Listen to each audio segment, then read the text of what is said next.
Hello friends, मेरा नाम है मानसी और मैं यूट्यूब पे आपके साथ काफ़ी सारे टॉपिक्स डिस्कस करूँगी।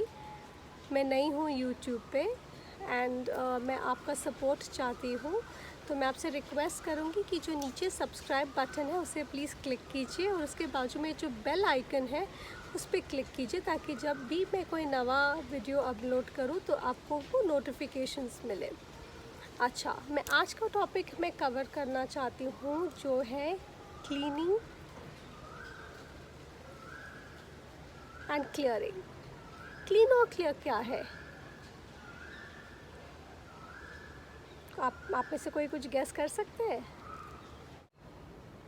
अच्छा जी, अभी हमको ये सीखना पड़ेगा कि हमको सफाई कैसे रखनी है और करनी है।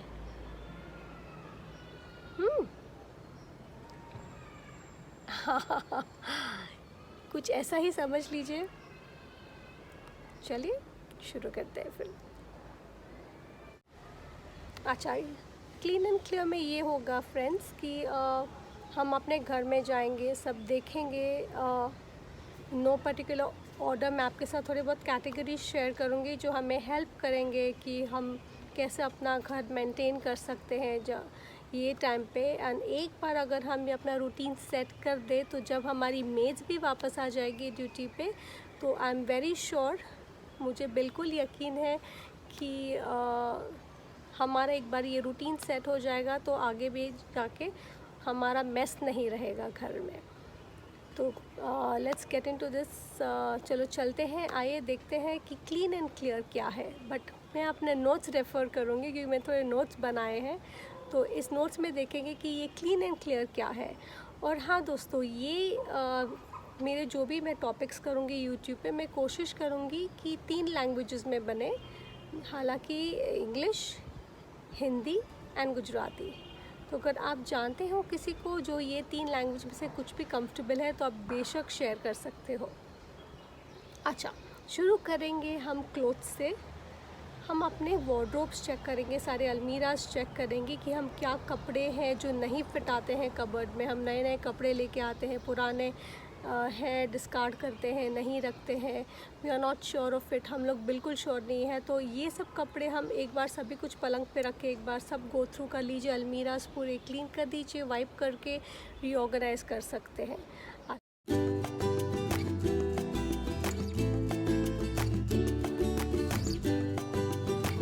इसके साथ साथ कपड़ों के साथ हम अपनी हैंड बैग्स, एक्सेसरीज़ में ज्वेलरी है, शूज़ है, बेल्ट्स है, स्कार्फ्स है, कैप्स, हैट्स, ये सारी चीज़ें हम चेक कर सकते हैं। शूज़ जिसको अमेंडमेंट की ज़रूरत है, जो हम चिपकाने हैं, अभी ये टाइम पे तो कॉबल्स तो नहीं मिलेंगे, तो कॉबल्स नहीं मिलेंगे तो क्या हमें जूते हम नहीं चिपकाएंगे।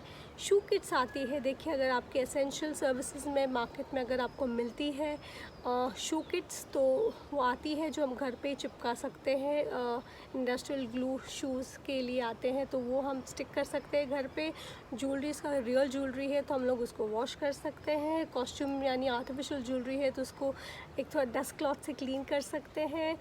Belts, purses, wallets, scarfs, hats, caps, ये सभी कुछ चेक कर लीजिए। अपने कॉस्मेटिक्स लेडीज़ आप चेक कर सकते हैं वैनिटी काउंटर में, जो भी एक्सपायर्ड है, अभी अगर एक्सपायरी है तो उसके स्मेल से या फ्रेगरेंस से आपको पता चल जाएगी, या टेस्ट, फ्लेवर्स, लिपस्टिक्स अगर है तो कि एक्सपायर्ड है कि नहीं, तो ये सब आप डिस्कार्ड कर सकते हैं।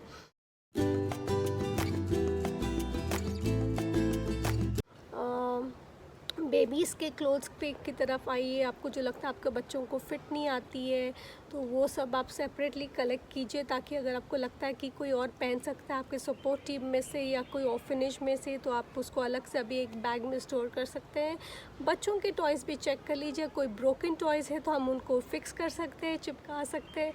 एंड जो नहीं यूज़ करने वाले आपके बच्चे टॉय, जो नहीं खेलने वाले हैं, उसको आप अलग से रख दीजिए। अगर वो आउटग्रो हो चुके हैं या उनको नहीं पसंद है वो टॉय, में भी थोड़े टाइम के बाद शायद खेलेंगे। और जो टॉयज़ आउटग्रो हो चुके हैं हम किसी को दे सकते हैं, फ्रेंड्स, रिलेटिव्स, नेबरहुड, या फिर तो ऑर्फनेज में आप डोनेट कर सकते हैं। कोई ना कोई बच्चे तो हमेशा खेल ही लेंगे वो टॉयज़ की, कभी कोई वेस्ट नहीं होता है। अच्छा, इसके बाद हम चलेंगे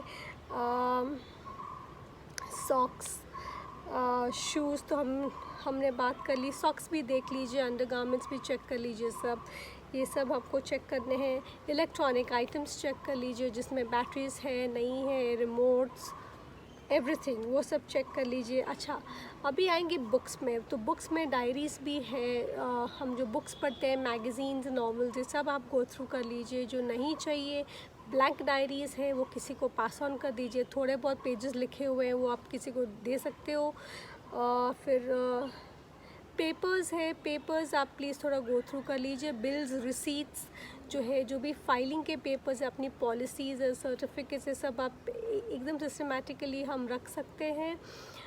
बिल्स, रिसीट्स है, आइडली मैं क्या करती हूँ, मैं 40 दिन तक, मैक्सिमम 30 से 40 दिन तक मैं रखती हूँ, उससे ज़्यादा नहीं। एक बार अगर मेरा क्रेडिट कार्ड का स्टेटमेंट आ गया, अब तो हालांकि everything is digital on the app, but still एक बार मेरा क्रेडिट कार्ड का बिल आ गया, सॉरी नॉट स्टेटमेंट, अगर बिल आ गया मेरा, तो I will definitely ensure that I discard all these bills. और मैं एक डायरी में लिख भी लेती हूँ, छोटे से छोटा हिस्सा मैं रखती हूँ कि लॉन्ड्री को कितना दिया है, किसको कितने पैसे हमने पे किए हैं, गाड़ी जो वॉश करते हैं उनको कितना दिया है।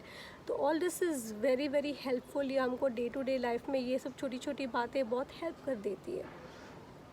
ये हो गया अपना पेपर्स। फिर मिसलिनियस आइटम्स में हम चेक कर सकते हैं अपना स्टेशनरीज़ है, और बाकी छोटे छोटे डेकोर पीसेस है, शो पीसेस है, कितना कुछ है वो हम चेक कर सकते हैं। और एक बार अगर हम ये सब कुछ हमारी ऑर्डर के मुताबिक चलना शुरू कर दिया, तो आई एम वेरी श्योर कि हमको अगर कोई भी चीज़ चाहिए तो हमको ढूंढनी या सोचनी नहीं पड़ेगी, अरे ये मैंने कहाँ पे रख दिया चीज़, ये मुझे पता नहीं कहाँ पे मिलेगी, ढूंढनी पड़ेगी, चेक करना पड़ेगा, पीछे रख दिया, आगे है। हमारा टाइम वेस्ट नहीं होगा दोस्तों, तो हमको इन सब चीज़ों पे भी फोकस करना है। अच्छा, दूसरा ये है कि किचन में अगर जाएंगे तो किचन में यूटेंसिल्स जो अपने हैं, यानी बर्तन जो है,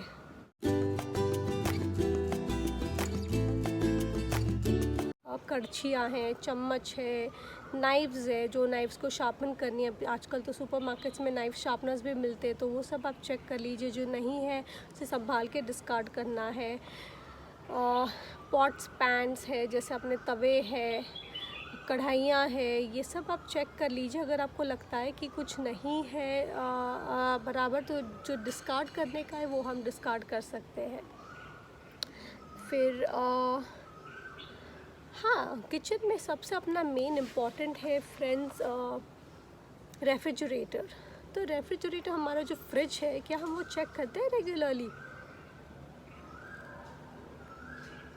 चेक पानी जैसे कॉन्डिमेंट्स है अपने, जैसे सॉस है, पिकल है, जो हमको जो फ्री वो जो छोटे छोटे पैकेट्स मिलते हैं फ़्लाइट्स में या रेस्टोरेंट्स में जब भी हम जाते हैं, तो क्या हम वो चेक करते हैं? यही ट्रैवल किट्स हमको कॉस्मेटिक्स में भी चेक करनी होती है कि हमको जो वो सैम्पल पैक्स देते हैं ट्रायल पैक्स के लिए, क्या हम वो यूज़ किए हैं कि ऐसे ही रखे हैं। तो प्लीज़ यूज़ कर दीजिए। अगर एक्सपायर्ड है तो उसे डिस्कार्ड कर दीजिए, जो भी है, कॉन्डिमेंट्स है, सॉस के पैकेट्स है, या फिर तो यूज़ कर लीजिए, नहीं तो किसी को दे दीजिए जिनको यूज़ कर, अगर आपको नहीं यूज़ करना है और वो एक्चुअल अप्रोप्रिएट कंडीशन में है तो। और मैं ये भी फोकस करना चाहूँगी कि अगर आप ये सोचते हैं कि हाँ, कचरा तो खाली फेंकना ही है, पर कैसे फेंकेंगे कचरा?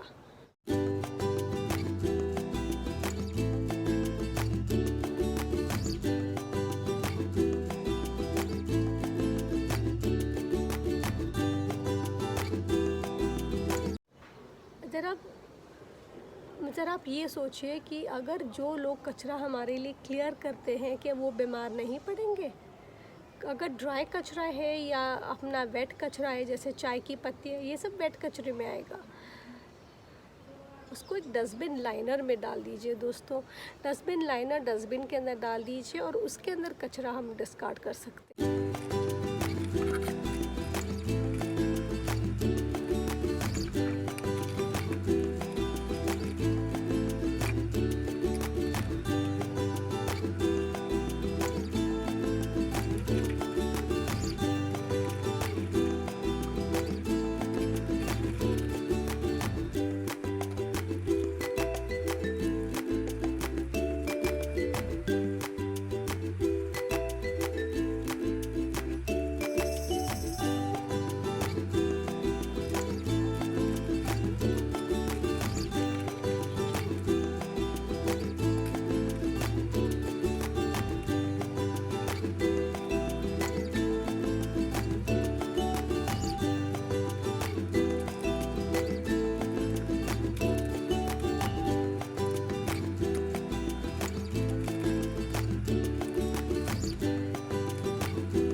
जो लोग हमारे लिए क्लियर करते हैं, चाहे वो ड्राई गार्बेज है यानी कि पेपर्स, बिल्स, ये सब है जो हम फेंकते हैं, कार्टन्स है, एम्प्टी कार्टन्स है, सब ड्राई कचरे में आता है। तो अगर ये जो हम ऐसे ही फेंकते डस्टबिन में, ना ही तो हमारा डस्टबिन भी गंदा होता है और ऊपर से जो लोग क्लियर करते हैं उनको भी तकलीफ़ होती है। तो let us all focus on keeping everything clean. माना कि हम लोग सबको ये ध्यान में रखना है कि सब कुछ क्लीन होना चाहिए, हमारे लिए भी, बाकी सबके लिए भी, ताकि कोई बीमार ना पड़े।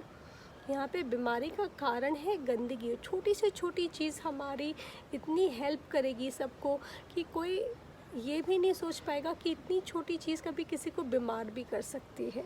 तो ये भी हमको फोकस करना है कि कोई बीमार ना पड़े। और दूसरा ये है कि अपना जो फर्नीचर है, जैसे ओल्ड प्लास्टिक का फर्नीचर है, चेयर्स है, छोटे छोटे टेबल्स है जो हम बालकनीज में, गार्डन में रखते हैं, वो भी चेक कर लीजिए। नहीं अगर आप यूज़ करेंगे तो किसी को डोनेट कर दीजिए। जो टूटा हुआ है या तो मेंड करके यूज़ कीजिए, नहीं तो उसको डिस्कार्ड कर दीजिए। आप अपनी कंडीशन चेक कर लीजिए, अगर किसी को देने लायक है तो ही दीजिएगा, नहीं तो जो चीज़ हम नहीं यूज़ कर सकते तो वो कोई और कैसे यूज़ कर सकता है।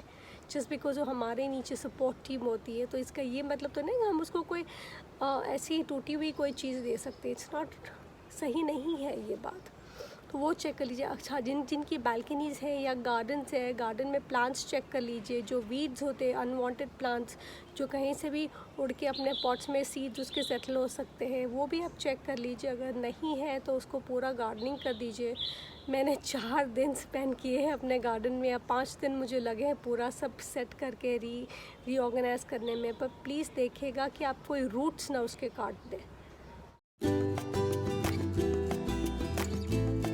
वो संभालना। या तो किसी गार्डनर की हेल्प ले लीजिए, नहीं है ये टाइम पे कोई गार्डनर तो थोड़ा यूट्यूब्स पे भी चेक कर लीजिए, थोड़ा गाइडेंस मिल जाएगी इंटरनेट पे, तो आपको ये बहुत हेल्प करेगा। अच्छा दोस्तों, थैंक यू वेरी मच। मैंने मैक्सिमम जितना मुझे स्ट्राइक हुआ था, जितना मुझे लगा था, मैंने वो कवर कर लिया है। अगर कुछ मेरी तरफ से मिस हो गया हो तो आप बेशक मेरे साथ कमेंट सेक्शन में डाल के शेयर कर सकते हैं, तो मुझे भी हेल्प और गाइडेंस मिल जाएगी। और ये मैं 3 लैंग्वेजेस में बना रही हूँ ये particular topic, clean and clear, जैसे कि इंग्लिश, हिंदी और गुजराती में, तो आप शेयर कर सकते हैं। और मत भूलिए सब्सक्राइब करना और बेल आइकन पे क्लिक करना, ताकि मैं जब भी कोई नवा वीडियो अपलोड करूँ तो आपको डेफिनेटली नोटिफिकेशन मिले। और अपने किचन इक्विपमेंट्स में ब्रूम्स और मॉप्स भी भूलना नहीं प्लीज़।